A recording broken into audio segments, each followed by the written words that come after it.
اعوذ باللہ من الشیطان الرجیم بسم اللہ الرحمن الرحیم۔ تمام دیکھنے اور سننے والوں کو السلام علیکم۔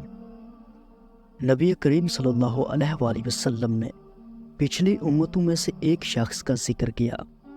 اس کے متعلق آپ نے ایک کلمہ فرمایا، یعنی اللہ نے اسے مال و اولاد سب کچھ دیا تھا۔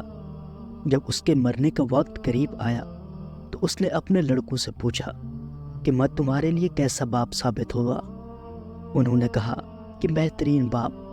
اس پر اس نے کہا کہ لیکن تمہارے باپ نے اللہ کے ہاں کوئی نیکی نہیں بھیجی ہے، اور اگر کہیں اللہ نے مجھے پکڑ لیا تو سخت عذاب کرے گا، تو دیکھو جب میں مر جاؤں تو مجھے جلا دینا، یہاں تک کہ جب میں کوئلہ ہو جاؤں تو اسے خوب پیس لینا، اور جس دن تیز آندھی آئے اس میں میری یہ راکھ اڑا دینا۔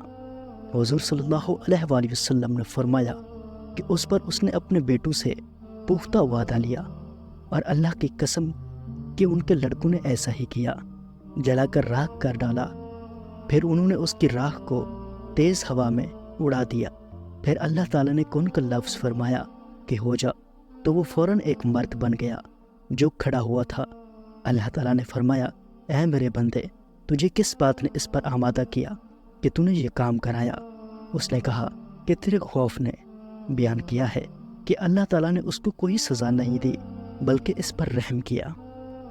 رسول اللہ صلی اللہ علیہ وآلہ وسلم نے فرمایا، لوگوں میں سے کچھ اللہ والے ہیں۔ لوگوں نے عرض کی، اللہ کے رسول وہ کون ہیں؟ آپ صلی اللہ علیہ وسلم نے فرمایا، قرآن پڑھنے پڑھانے والے ہیں جو اللہ والے اور اس کے نزدیک خاص لوگ ہیں۔ تو پیارے دوستو، یہ تھی آج کی ویڈیو۔ اگر آپ اسلامک ویڈیوز دیکھنا چاہتے ہیں تو اسلامی بندہ یوٹیوب چینل ضرور سبسکرائب کریں۔